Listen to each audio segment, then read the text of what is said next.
Pacific Theater, 1943. Dehydration killed more American soldiers than enemy bullets in some island campaigns. The U.S. military had tanks, bombers, and the most advanced weaponry on Earth, but they couldn't solve one simple problem: clean drinking water. What's he Official doing? casualty reports documented over 3,000 deaths from contaminated water in the first year of Pacific operations.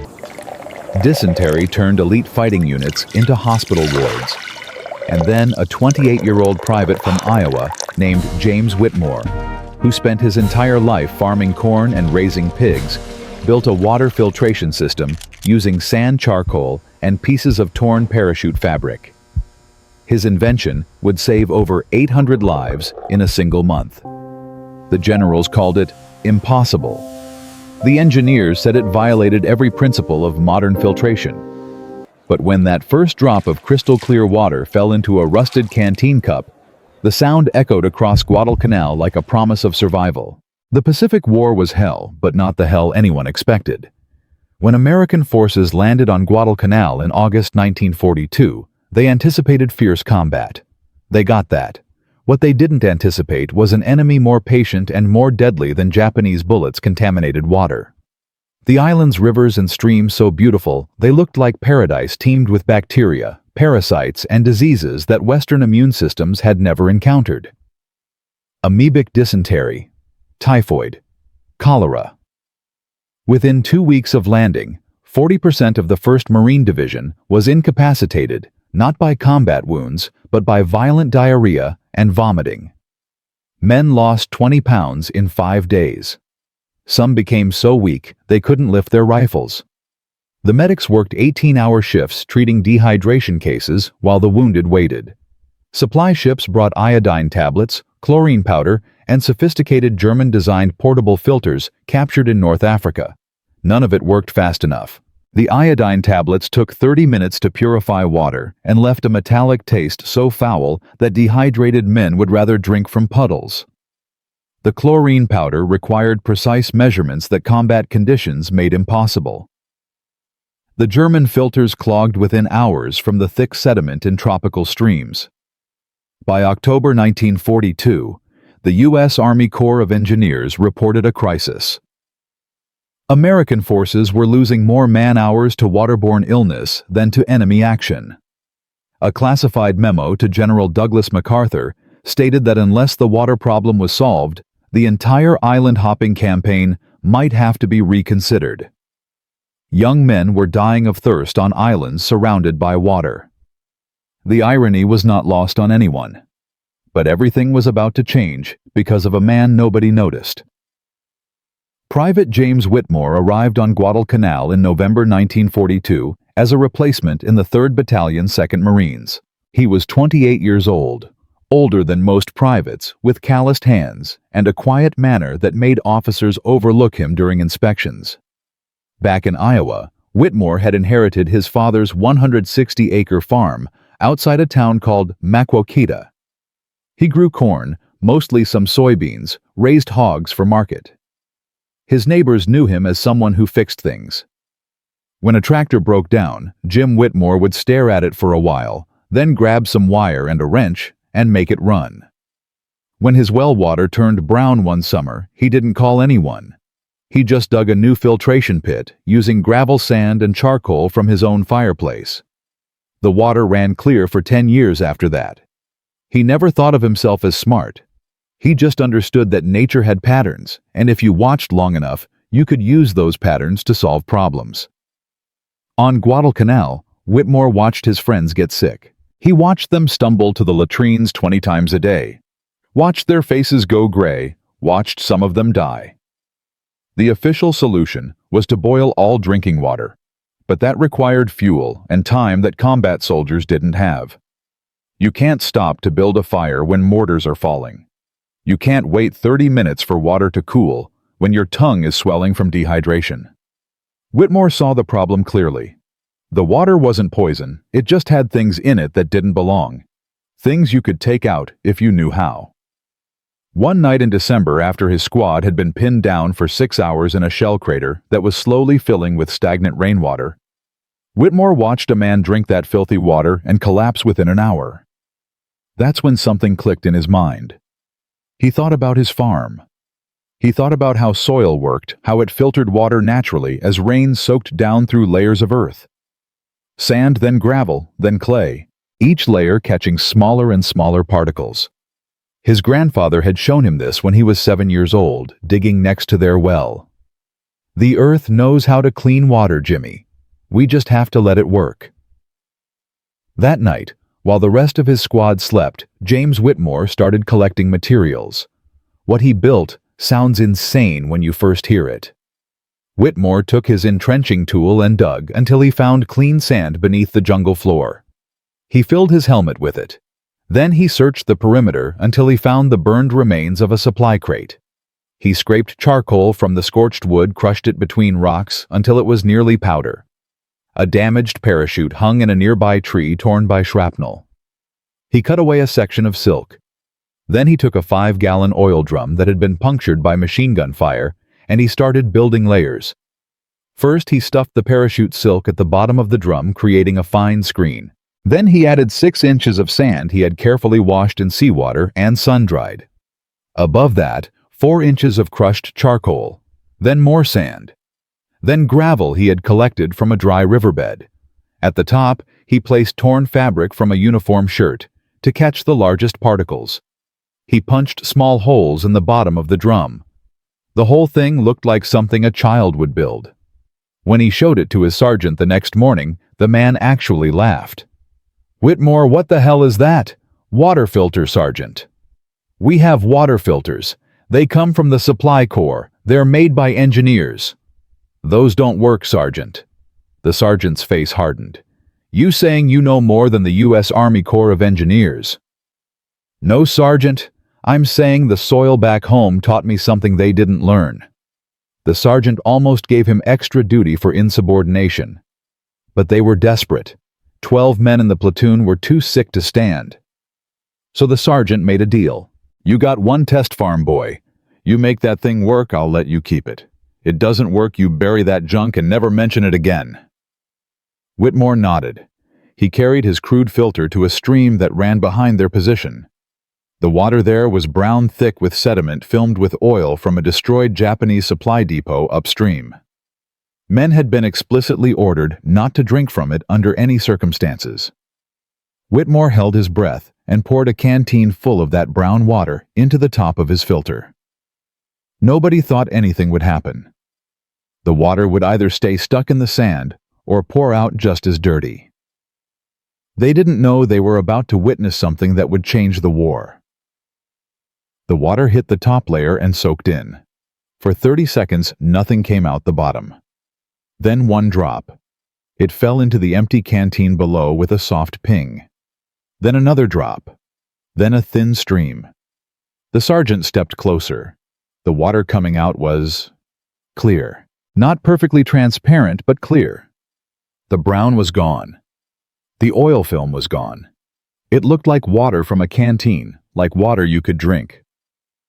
"Holy hell," someone whispered. Whitmore caught the filtered water in his canteen, held it up to the sunlight. You could see through it. He took a small sip, swished it in his mouth, swallowed. Everyone watched him, waiting for him to gag or spit. He took another drink. Then another. "Tastes clean," he said quietly. The sergeant grabbed the canteen, smelled. It took a careful sip himself. His eyes went wide. Within an hour, word spread through the battalion. The farm kid had made a water filter that actually worked. The company medic tested the water using his field kit. The bacteria count wasn't 0, but it was low enough that a man's immune system could handle it. Far safer than anything they'd been drinking. By sunset, Whitmore had filtered enough water for his entire platoon. Men who had been too weak to walk that morning were on their feet again, drinking clean water for the first time in weeks.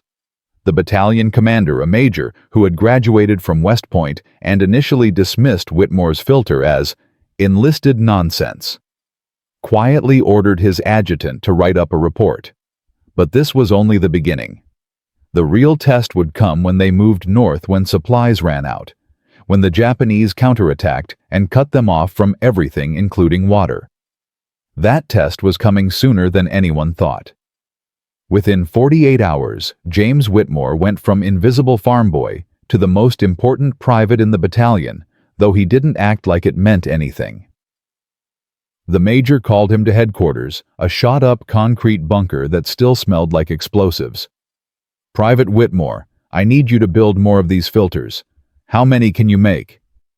Whitmore thought about it. "Depends on materials, sir. Need containers, sand, charcoal, cloth. Probably make one good filter every 4 or 5 hours if I got help." "You'll have help. How many do we need for the whole battalion?" 1,200 men. Maybe 20 filters, sir. Run them in shifts." The major did the math in his head. 20 filters. A week to build them all, maybe less. It was so simple it almost hurt. "Do it. I'll have supply give you whatever you need. You're off regular duty until this is done. Pick 6 men to help you." And so Jim Whitmore, who had never given an order to anyone in his life, suddenly had a team. They scavenged the island for materials. Burned wood became charcoal. Damaged fuel drums became filter housings. Torn parachutes became filtration screens. They set up a production line in a clearing behind the command post, and within 5 days, they had built 23 functional filters. Each one could process 5 gallons of water every 20 minutes. The math was staggering. Together, those filters could purify over 8,000 gallons per day, enough for the entire battalion plus reserves. The sick rate dropped by 60% in 2 weeks. Men who had been evacuated for dehydration were back on the line. When a Japanese night raid hit on December 18th, the Americans who repelled them were properly hydrated, alert, and strong enough to fight. 3 of those filters got hit by shrapnel during the raid. Whitmore repaired them using coconut husks and spare rifle cleaning patches. The next morning, a colonel from division headquarters flew in to see the operation. He watched Whitmore's team filter 50 gallons of swamp water in under 2 hours. He tasted the result. Then he got on the radio to MacArthur's staff. "We need these everywhere, now." By January 1943, James Whitmore's sand filters had saved over 800 lives across Guadalcanal, cutting waterborne illness by 60% in just 6 weeks. But convincing one battalion was easy compared to what came next. The U.S. Navy's Bureau of Medicine and Surgery refused to authorize mass production. Their official position, untested field equipment built by an enlisted farm boy, could not replace standard-issue military filtration systems regardless of results. The bureaucracy that should have embraced innovation became its biggest enemy. And this is when everything got worse. The man blocking Whitmore's invention wasn't evil. He was just dangerously certain he was right. Rear Admiral Harold Stevenson commanded the Navy's Pacific medical supply chain from Pearl Harbor. He was 56 years old, Annapolis graduate, 30 years of service, and he had personally approved the procurement of 40,000 German-designed portable filters at $8 each. Those filters were now sitting in warehouses clogged and useless, representing a $320,000 embarrassment. When the report about Whitmore's homemade filters reached his desk in late December, Stevenson's response was immediate and absolute. He sent a classified memo to all Pacific commanders. "Unauthorized filtration devices are prohibited. All water purification will utilize Bureau-approved equipment only. Violations subject to court-martial." His chief medical officer, Captain Eugene Morris, tried to reason with him. "Admiral, the field reports from Guadalcanal are extraordinary. Sick rates dropped from 40% to 15% in 2 weeks. These filters cost virtually nothing to build. We could equip every unit in theater within a month." Stevenson didn't look up from the procurement ledger he was reviewing. "Captain, do you know how military medicine works? We don't adopt treatments because some private cobbles together farm equipment and gets lucky. We have protocols, standards. If we let every enlisted man play engineer, we'd have chaos." "But, sir, men are dying." "Men die in war, Captain. That's why we have regulations to minimize casualties through proven methods. Morris tried again. With respect, Admiral, the proven methods aren't working. The German filters clog in tropical conditions. Iodine tablets take too long. Whitmore's design is simple, replicable, and effective. Stevenson finally looked up. His voice was ice. Captain Morris, I have reviewed the water contamination problem extensively. The solution is better supply lines, not jury-rigged contraptions. This discussion is closed. If this Private Whitmore continues building unauthorized equipment, I will personally ensure he faces disciplinary action. The meeting ended. Morris walked out, knowing that bureaucratic pride was about to kill more Americans than Japanese bullets. Meanwhile, on Guadalcanal, dysentery cases were spiking again as forces moved to new positions without Whitmore's filters. The clock was ticking. But Captain Morris wasn't ready to give up. Morris had fought in World War I. He'd seen men die from infected wounds because regulation antiseptics arrived 3 weeks late. He'd learned that in war, the rulebook sometimes needs to be thrown out. He made a decision that could end his career. He contacted Colonel James Roosevelt, the president's son, who was serving as a Marine Raiders executive officer and had personal access to high command. Morris explained the situation, a life-saving invention, being blocked by naval bureaucracy while men died. Roosevelt was intrigued but cautious. Captain, you're asking me to go over an admiral's head. I need proof this actually works, not field reports, real proof. What do you need, sir? Bring this farm boy and his magic filter to Hawaii. We'll run a controlled test. If it works under laboratory conditions with military observers, I'll take it to Admiral Nimitz personally. But if it fails, you and I are both finished. Morris sent an urgent message to Guadalcanal. Within 72 hours, Private James Whitmore was on a transport plane to Pearl Harbor, carrying 2 of his sand filters like precious cargo. He had never been on an airplane before. He had never met anyone remotely close to the president's family. He was told he had one shot to demonstrate his invention to a room full of skeptical officers who had already decided he was wasting their time. The test was scheduled for January 15, 1943. If he failed, the memo prohibiting his filters would stand. Hundreds more would die.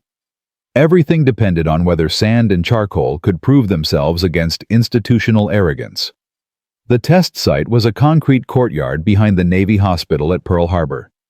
January 15th dawned clear and humid, the kind of Pacific morning that makes your uniform stick to your back before breakfast.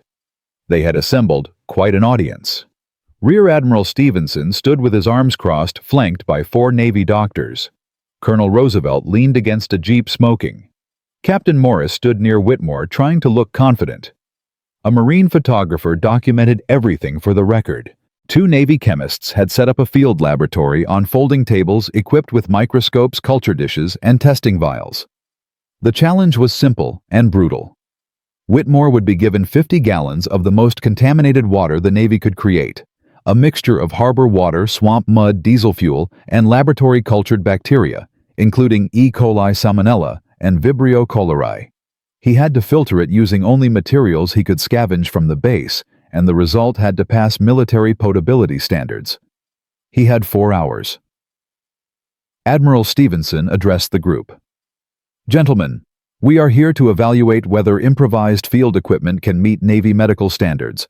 I expect this demonstration will conclusively prove that proper military procurement exists, for good reason. Whitmore said nothing. He had brought his 2 working filters from Guadalcanal, but regulations required he build a new one from scratch to prove the design was replicable. Morris had secured him a work area with basic tools, but Stevenson had insisted on one additional rule: no specialized filtration materials. Only items a soldier could reasonably find in combat conditions. Whitmore nodded. He understood. They wanted him to fail. He walked to the supply area Morris had arranged. Empty oil drums, bags of construction sand, pieces of burned wood from a demolition site, damaged parachutes from the repair depot. It was exactly what he had worked with on Guadalcanal, except now he was being watched by men who had already decided he was a fraud. He got to work. Whitmore didn't hurry. He selected a drum, carefully checking for rust that might contaminate the water. He found one with a clean interior, punctured it with an awl to create drainage holes, and began washing sand in a bucket of seawater. The officers watched bored. This looked like watching paint dry. One of Stevenson's doctors checked his watch and sighed. But Captain Morris saw something different. He saw a man who understood his materials the way a surgeon understands anatomy. Whitmore was building layers with the precision of someone following a blueprint that existed only in his mind. First, the torn parachute silk stretched tight across the bottom of the drum and secured with copper wire. Then 3 inches of washed sand, each grain catching light like tiny crystals. He had spent an hour just washing that sand, removing every trace of salt and organic matter. Above the sand, he layered crushed charcoal from burned lumber, grinding it between rocks until it was nearly powder. The charcoal would absorb organic compounds and oils. More sand. Then a layer of small gravel for mechanical filtration. Another layer of fabric at the top to catch large particles. The whole assembly looked crude, like something a Boy Scout might build at camp. Admiral Stevenson made a dismissive sound in his throat. By hour 3, Whitmore had completed his filter. He carried it to the test station where 50 gallons of deliberately contaminated water waited in a steel tank. The water was opaque brown, filmed with diesel fuel, and smelled like a sewer. One of the Navy chemists had tested it an hour earlier. The bacterial count was over 100,000 colony-forming units per milliliter. Drinking it would cause violent illness within 2 hours and possibly death within 12. Stevenson gestured toward the tank. "Proceed, Private." Whitmore positioned his filter over a clean collection barrel. He climbed a stepladder and began pouring the contaminated water into the top of his drum, 1 canteen at a time. The brown water disappeared into the sand. For 30 seconds, nothing emerged from the bottom. The silence was absolute. Everyone was watching those drainage holes. Then a single drop. It fell into the barrel below with a soft ping that seemed impossibly loud. Then another drop, then a thin stream. The water coming out was not brown. It was not filmed with oil. It was clear. Not perfectly transparent, but clear enough to see through. Someone whispered, "Jesus Christ," so quietly it was almost inaudible. Whitmore kept pouring. The filter processed 5 gallons in 18 minutes, then 10 gallons. The flow rate remained steady. The water remained clear. The Navy chemists collected samples every 5 gallons, running them through their test protocols. They cultured bacteria counts. They checked for chemical contamination. They measured dissolved solids. The tension in that courtyard became physical, like atmospheric pressure before a storm. When Whitmore had filtered all 50 gallons, he stepped back. His uniform was soaked with sweat. He had said perhaps 10 words in 4 hours. The chief chemist, a thin lieutenant commander named Patterson, was examining his 7th culture dish under a microscope. He looked up at Admiral Stevenson. His voice was careful, professional, but everyone could hear the astonishment underneath. "Admiral, the filtered water shows 98.7% bacterial reduction. The E. coli count went from 100,000 per milliliter to less than 200. The salmonella is undetectable. Vibrio cholerae is undetectable. Diesel fuel contamination reduced by 99.4%. Dissolved solids reduced by 95%. Sir." He paused, choosing his words carefully. "This water exceeds Navy potability standards. It's cleaner than what comes out of our base filtration plant." The silence that followed was profound. Admiral Stevenson's face had gone very red. He walked to the collection barrel, drew a cup of the filtered water, smelled it, examined it against the sunlight. He took a small sip, then a longer drink. He set the cup down with a click that sounded like a gavel. "How much does it cost to build one of these filters?" Whitmore cleared his throat. "Materials on Guadalcanal, sir. About 45 cents. Maybe less if you salvage everything." "And how long to construct?" 4 hours for one man working alone, sir. Maybe 2 hours with help." Stevenson did the math in his head. His $8 German filters couldn't function in tropical conditions. This farm boy's 45-cent contraption exceeded laboratory standards. He had just been proven catastrophically wrong in front of witnesses. The institutional pride that had blocked this innovation for weeks crumbled in an instant. Captain Morris, draft orders for immediate mass production. I want construction specifications distributed to every medical unit in the Pacific Theater within 72 hours. Colonel Roosevelt request, Admiral Nimitz authorize priority allocation of materials. He turned to Whitmore. Private, you are hereby reassigned to the Navy Medical Corps as a technical specialist.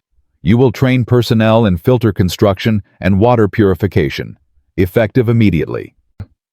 But someone had been watching from the shadows.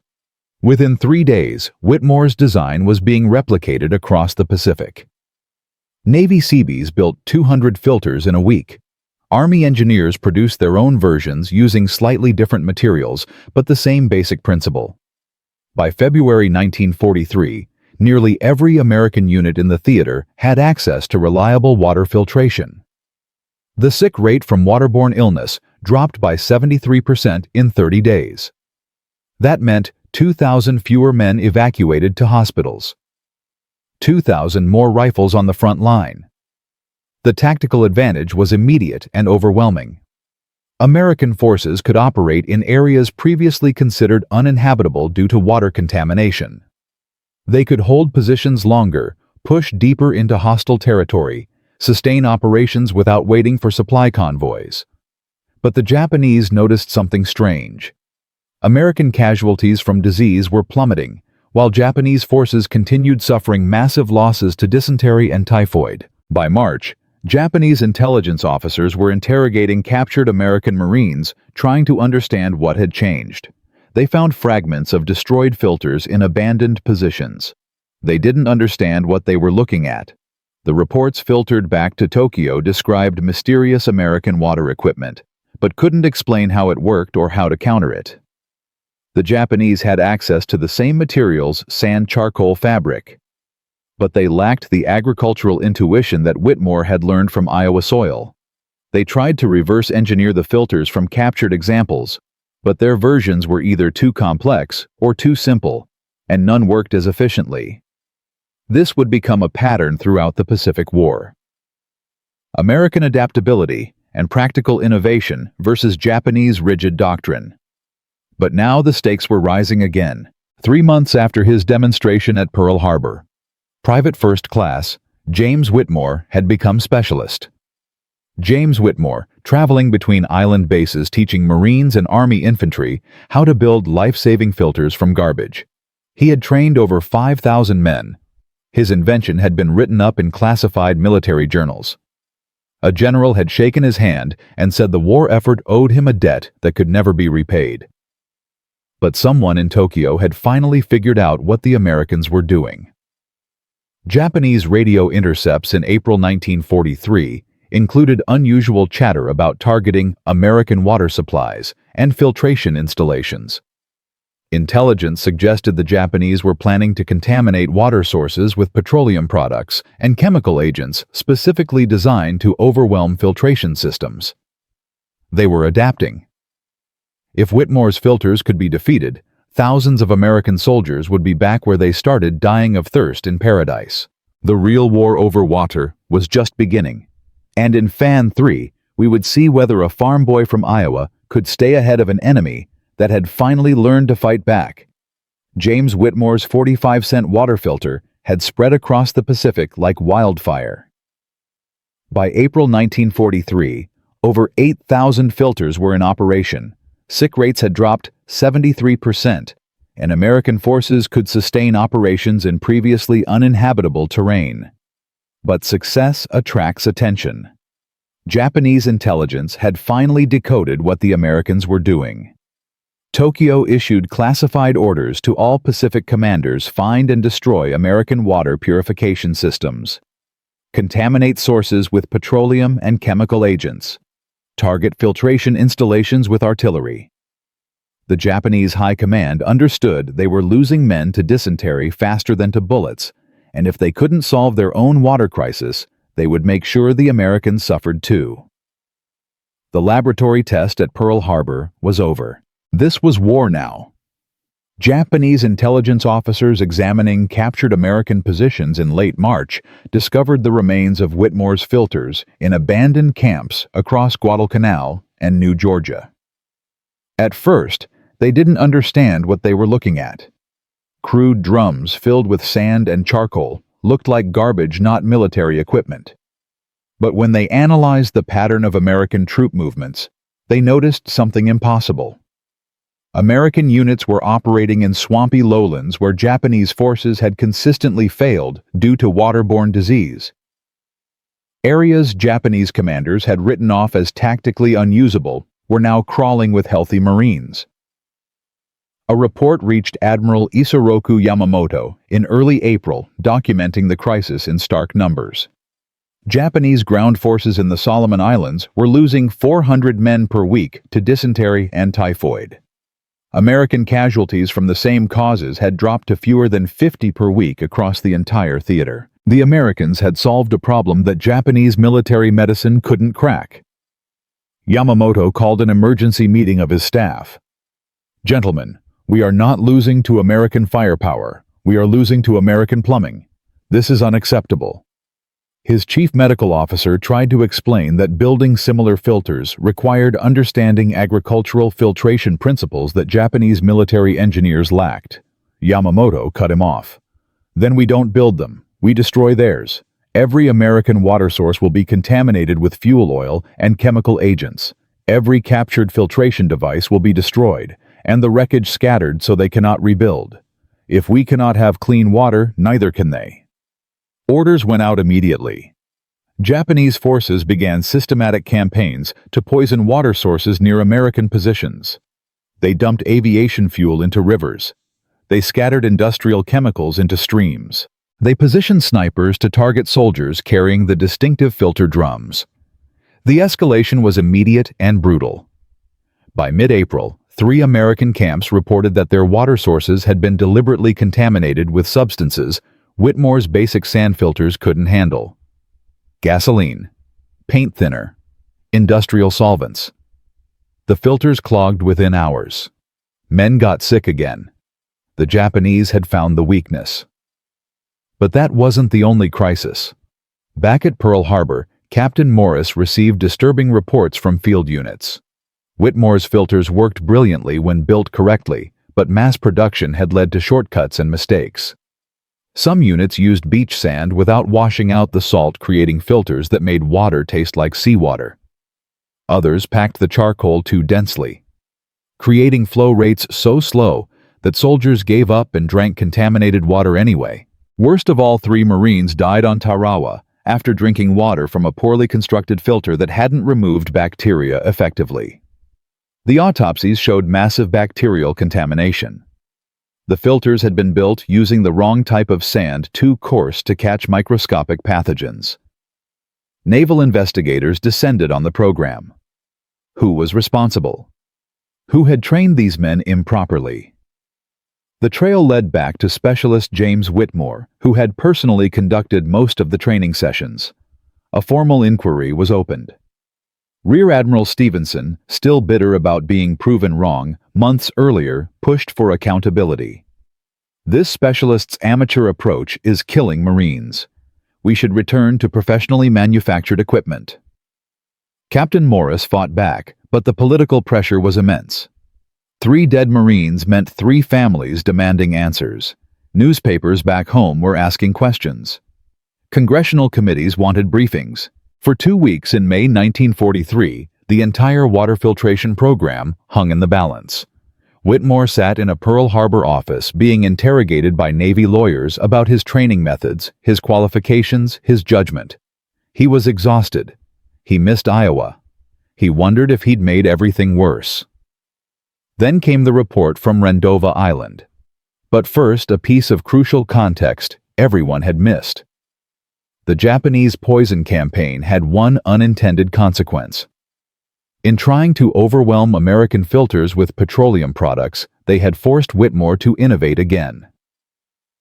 In late April, working with a Navy chemist named Lieutenant Sarah Chen Whitmore, developed a 2-stage filtration system, The first stage used activated charcoal made from coconut shells, which absorbed petroleum products far more effectively than wood charcoal. The second stage was his original sand filter, now refined with 3 different grades of sand instead of 1. The new system could handle contamination levels that would have been fatal a month earlier. Chen helped him write proper technical specifications, real measurements, standardized procedures, quality control checkpoints. What had been folk wisdom from an Iowa farm became documented military science. Training manuals were printed. Films were shot showing exact construction techniques. By early June, the failure rate dropped to nearly 0. But nobody knew yet if the improved filters would work in actual combat conditions against a determined enemy. That answer came on June 30th, 1943, at a place called Munda Point on New Georgia Island. The Battle of Munda Point was supposed to be a disaster. American forces needed to capture a Japanese airfield, but the terrain was nightmare fuel. Dense jungle, swamps that swallowed jeeps, rivers contaminated by Japanese fuel dumps, and deliberate poisoning. Intelligence estimates suggested the attacking force would suffer 40% casualties from disease before they even reached the airfield. The Japanese defenders knew this. They had poisoned every water source within 3 miles of the base. They expected the Americans to either turn back or arrive so weakened by dehydration and illness that they could be easily defeated. But the Americans brought 200 of Whitmore's improved 2-stage filters. Whitmore himself went ashore with the first wave, not as a soldier, but as a technical specialist, ensuring the filters worked under the worst possible conditions. What happened next rewrote tactical doctrine. The American advance began on June 30th. Temperatures hit 95 degrees with 90% humidity. Men were drinking a gallon of water every 2 hours just to stay conscious. The Japanese watched through binoculars, waiting for the Americans to collapse from dehydration like they always did. It didn't happen. Every company had working filters. Every platoon could purify water from the poison streams the Japanese had created. The contaminated rivers that were supposed to be death traps became tactical advantages. American forces could operate right next to them, filtering gallons per hour, while Japanese defenders 300 yards away were rationing canteens. The attacks came in waves. American Marines advanced. Japanese machine guns forced them back. They regrouped near a stream, filtered fresh water in 20 minutes, and attacked again. The Japanese couldn't understand it. How were the Americans still hydrated, still fighting, still advancing after 6 hours in jungle heat? One captured Japanese officer later said, through interpreters, "We thought Americans were soft, that the jungle would kill them like it killed us. But they drank poison water and stayed strong. It was like fighting demons." The breakthrough came on July 2nd. A marine company pinned down by Japanese artillery set up filters in a shell crater filled with swamp water contaminated with diesel fuel. They filtered it, drank it, held their position for 8 hours until reinforcements arrived. Without those filters, they would have been forced to withdraw or die of thirst. With them, they held the line until Japanese positions could be flanked and overrun. The airfield fell on July 5th. American casualties from enemy action were high, nearly 100 wounded or killed. But casualties from waterborne illness, 37 cases across the entire operation. In previous island campaigns, that number had been over 800. The tactical mathematics had fundamentally changed. Commanders could plan operations assuming their men would stay healthy. They could sustain offensives longer, push deeper, take risks they couldn't take before. A Marine major named Daniel O'Brien wrote in his after-action report, "The water filters gave us a capability the enemy doesn't have and can't counter. We can fight in terrain they consider uninhabitable. This isn't just a medical advantage, it's a weapon." News of Munda Point spread fast. Within 2 weeks, every Marine and Army division in the Pacific was demanding Whitmore's filters. Production ramped to 1,000 units per week. Navy Seabees manufactured them. Army engineers built them. Even submarine crews carried portable versions for shore operations. The filters became standard equipment as essential as ammunition. Statistical analysis told the story in numbers that made generals take notice. Before Whitmore's filters, 35% of American Pacific forces were non-combat casualties due to illness, mostly waterborne diseases. After widespread deployment, that number dropped to 8%.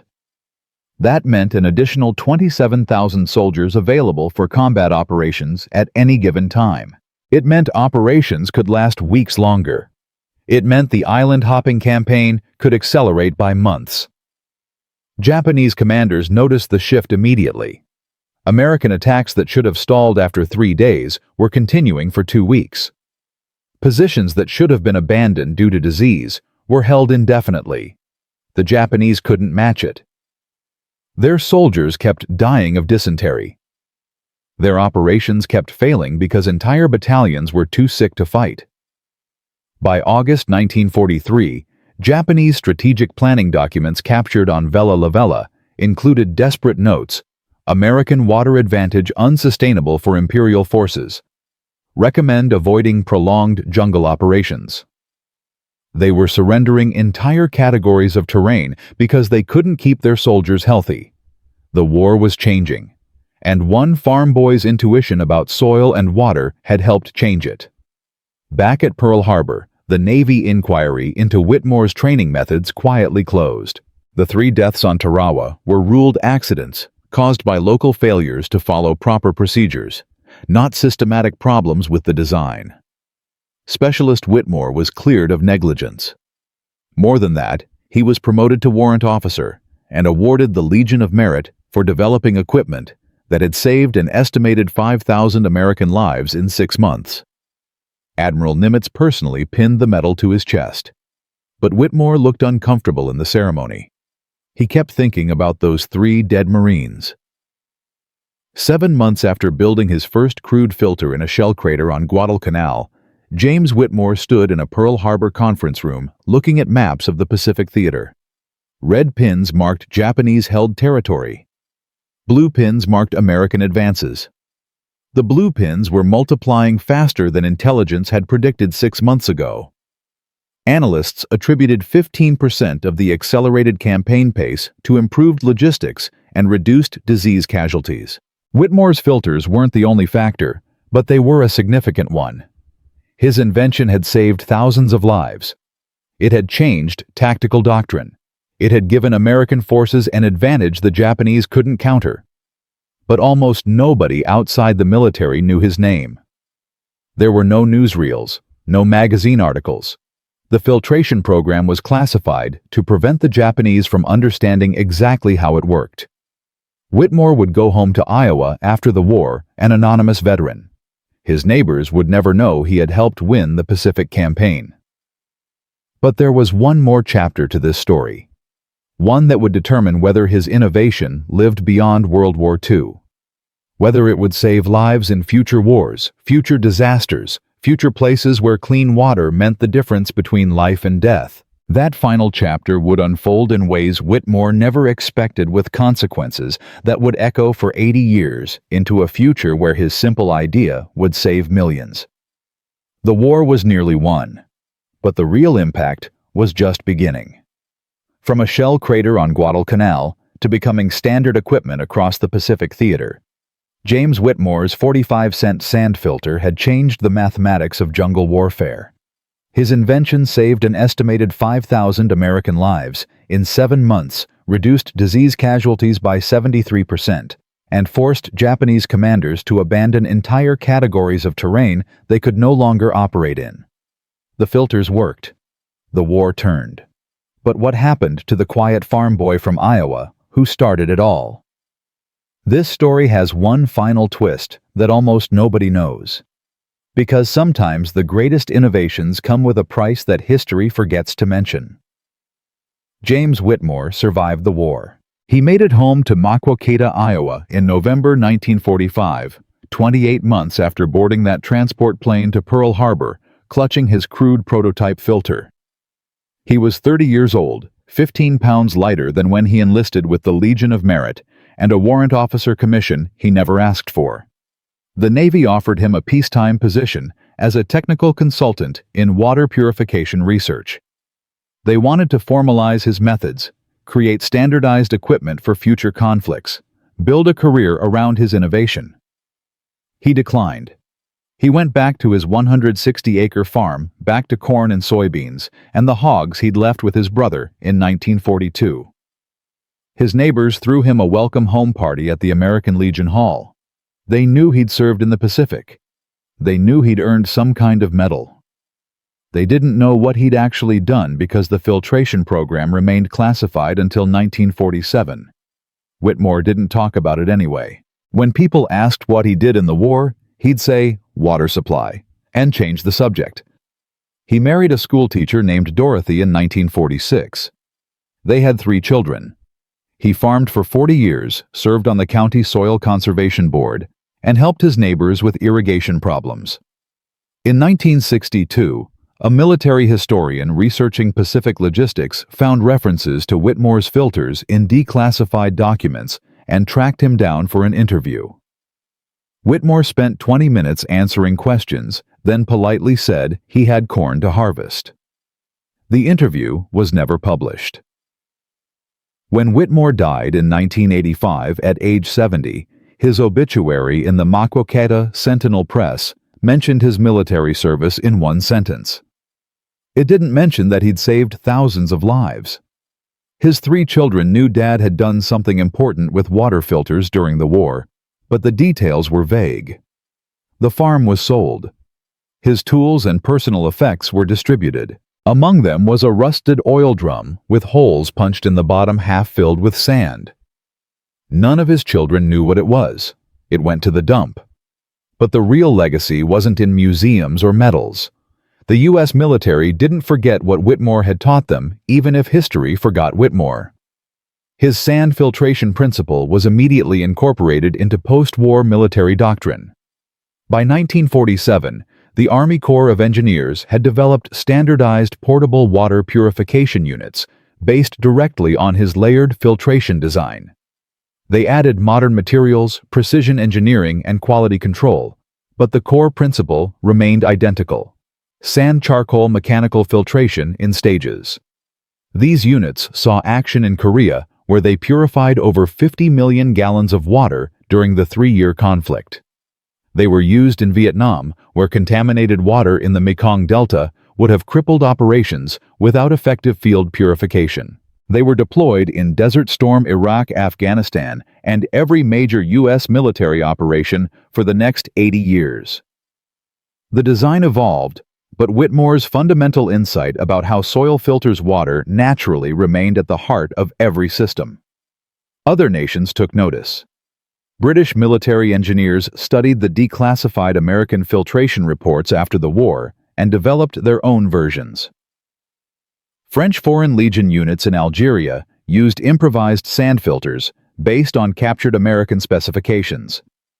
Soviet military manuals, translated in the 1950s, show water purification designs suspiciously similar to Whitmore's original prototype.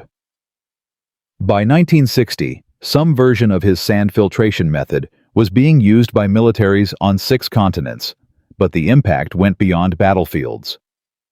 In 1952, a Red Cross disaster relief specialist named Margaret Chen read about military sand filters in a civil engineering journal. She wondered if the same principle could work in refugee camps and disaster zones where clean water infrastructure had collapsed. She built prototypes using Whitmore's method, tested them in field conditions, and discovered they worked brilliantly. Over the next 30 years, variations of Whitmore's design provided clean water in refugee camps from Palestine to Bangladesh. They were used after earthquakes, floods, and civil wars. The Peace Corps taught volunteers how to build them in remote villages. A 1978 WHO study estimated that sand filtration technology derived from military research had provided clean drinking water to over 15 million people in developing nations. Whitmore never knew this. He was still farming corn in Iowa, completely unaware that his idea had jumped from military application to humanitarian relief. Today, biosand filters used by NGOs worldwide still use the same layered filtration concept a farm boy discovered by thinking about Iowa soil. The numbers are staggering. Conservative estimates suggest that water filtration technology directly traceable to Whitmore's innovation has saved over 2 million lives since 1943, military and civilian combined. Not from dramatic battlefield heroics, but from the quiet, unglamorous work of making dirty water clean. But the biggest lesson wasn't about engineering. The story of James Whitmore's filter teaches us something profound about innovation and institutional resistance. He wasn't a trained engineer. He didn't have a degree in chemistry or hydrology. He had dirt under his fingernails and a lifetime of watching water soak through soil. The U.S. military in 1943 had some of the world's best engineers, unlimited funding, and access to cutting-edge technology. Yet they couldn't solve the water problem until a private from Iowa showed them how nature had already solved it millions of years ago. This pattern repeats throughout history. Penicillin was discovered by accident when Alexander Fleming noticed mold contaminating his bacterial cultures. The microwave oven was invented when Percy Spencer, a radar engineer with no college degree, noticed a chocolate bar melting in his pocket near a magnetron. Velcro was inspired by burrs sticking to a Swiss engineer's dog. Revolutionary ideas often come from unexpected places and are initially dismissed by experts who should know better. Rear Admiral Stevenson wasn't evil for opposing Whitmore's filters. He was following institutional logic. Military procurement systems exist for good reasons: standardization, quality control, accountability. But those same systems can become obstacles when they prioritize process over results. How many other life-saving innovations were killed by committees who couldn't see past regulations? How many soldiers died because someone with a good idea didn't have the right credentials? The military learned from this. Modern defense innovation programs actively seek unconventional solutions from unconventional sources. The DARPA model of funding high-risk, high-reward research from anyone with a good idea owes something to lessons learned in World War II. But the resistance to change remains human nature. In 2023, a startup engineer with a radical new approach to clean energy faces the same skepticism Whitmore faced in 1943. The details change, but the pattern endures. Good ideas still get dismissed because they come from the wrong person or challenge the wrong assumptions. And that leads to one final detail most people never discovered.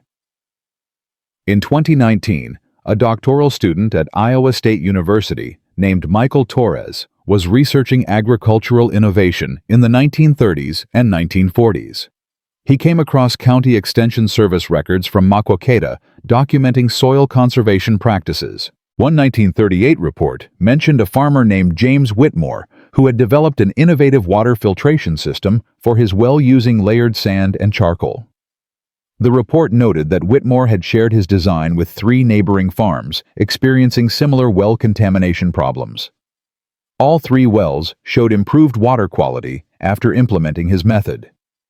The extension agent's notes included a prophetic sentence: "Mr. Whitmore's practical understanding of soil filtration exceeds what I learned in 4 years of agricultural college. His methods should be studied further." They never were. The Extension Service filed the report. Nobody followed up.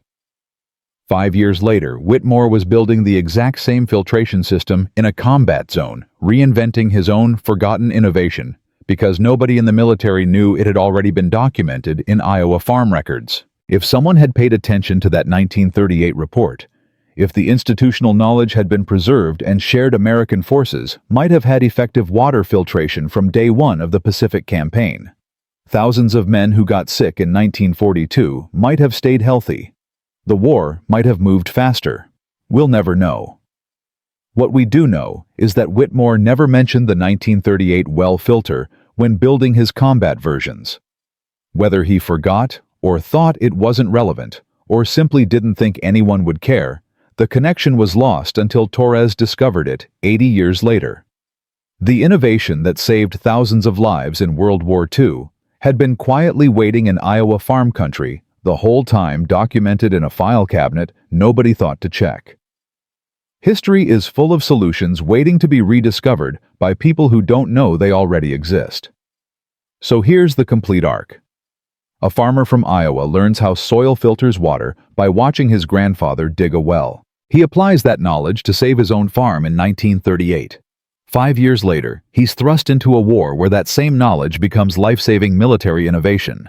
He overcomes institutional resistance, proves his concept, and watches it spread across an entire theater of war. His filters save thousands of lives, change tactical doctrine, and help win the Pacific Campaign. Then he goes home, farms corn, and dies without ever knowing the full extent of his impact.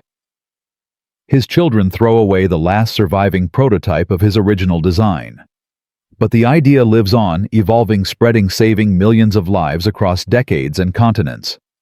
And the whole thing only happened because one person looked at a problem differently, had the courage to test an idea everyone called crazy, and refused to give up when the experts said no. That's the power of innovation. That's the danger of institutional rigidity. That's why we tell these stories. Because right now, somewhere in the world, there's another James Whitmore with another crazy idea that might save thousands of lives. And the question is whether we're smart enough to listen before waiting another 5 years, or another war, or another tragedy to prove them right. From dirt under his fingernails to 2 million lives saved and counting, James Whitmore proved that the greatest innovations don't always come from laboratories or universities. Sometimes they come from people who understand simple truths that everyone else forgot to notice.